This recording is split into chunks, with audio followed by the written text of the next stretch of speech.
Blessed morning everyone! Yung recipe natin sa araw na ito is inihaw na bangus. So una kong ginawa sa bangus, nilinis ko muna siya. Tinanggal ko yung lamang loob niya. So dyan natin siya lalagyan ng palaman. Nilagyan ko muna siya ng asin, yung ibabaw niya tsaka yung ilalim niya. Ayan. Hindi ko rin inalis yung kaliskis guys.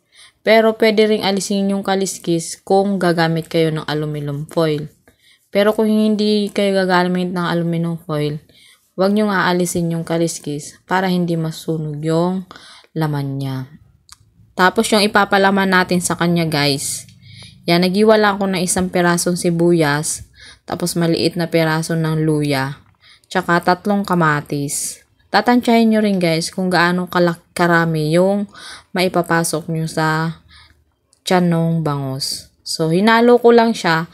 Tapos nilagyan ko ng asin. Yan. Hinalo ko. Tapos nilagyan ko rin siya ng seasoning. At saka paminta guys. Pamintang pino. Para may lasa siya. So yung lasa niya manunuot yan sa laman ng bangus. Para pag kinain nyo yung bangus, may lasa na rin siya. Kaya ko rin pala nilagyan siya ng asin. Para yung asin na yun guys, pag niluto nyo, manunuot din dun sa laman ng bangus. Para may lasa siya pag kinain. So, pagkatapos kong haluin lang yung ingredients na yun guys, nilagay ko na siya sa loob ng tiyan ng bangus. Hanggang dun sa may parting, sa may leeg niya or sa may ulo.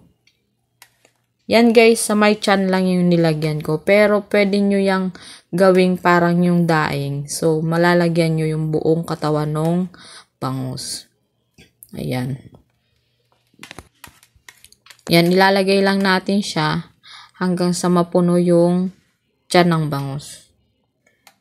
Yung part na yan guys, masarap. Yan. Pero kahit yung sa buntot guys, nung kinain na namin, napakasarap niya. At saka dahil sa hindi ko nga tinanggal yun yung advantage na kapag hindi tinanggal yung kaliskis niya, malinamnam. Pati yung pag-aalisin mo na yung balat pagkakainin mo. Malinamnam siya. Ang sarap. So, after natin ilagay yung mga ingredients sa tiyan ng bangus guys, ibabalot na natin siya sa aluminum foil. Yan. Para hindi siya masunog. Ayan.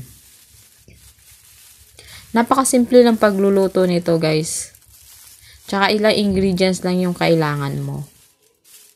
So, yan, time na natin yan para ihawin siya.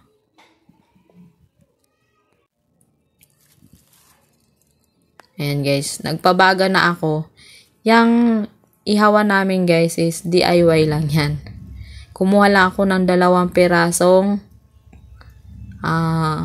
pinagamitan na hollow blocks. Tapos meron akong screen.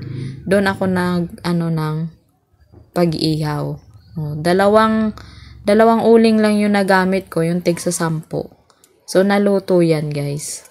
Parang, niluto ko siya 30 minutes each side. Talagang luto na siya nun. Yan. Kasi wala kami yung kagaya ng iba, guys. Meron silang yung talagang parang ihawa ng machine. Pwede rin yung, guys. Mas okay pa nga dun kasi yung init niya is talagang kulob siya. So, maluluto siya within 15 minutes. Pero dito dahil sa open siya, medyo matagal. Tapos kailangan, pag ganyan, meron siyang blower. Para hindi mamamatay yung apoy niya. Ayan guys, luto na ang ating inihaw na bangus. So, check natin siya sa loob. So, ayan siya. Yung bangus na yan guys is parang medium size to large. Ayan. Kaya dahil sa 3 lang kaming kakain, naging ilang kainan yan. Pero masarap siya guys, lalo na kung magre-ready ka ng toyo, lagyan mo ng konting kalamansi, at saka sili. Napakasarap guys pag sasawsaw mo. Napakarami yung nakain ko. So, yun, luto na yung loob niya guys. Oh. Yan. Napakasarap guys. Promise. Ayan. So, mas masarap guys yung part na sa may tiyan. Lalo na nandun yung palaman niya. Ayan. Yan pala guys is hindi siya boneless. Yung natos. Ayan. Kahit matinik siya guys, masarap. Try nyo to guys. Promise masarap siya. Basta sundin nyo lang yung ginawa ko kung paano. Tapos gumawa kayo ng masarap na sausawan guys. Dagdag yun. Yun yung sinabi kong toyo, kalamansi, tapos sili. Napakasarap guys. Siguradong matataob ang kaldero nyo. Thank you for watching guys.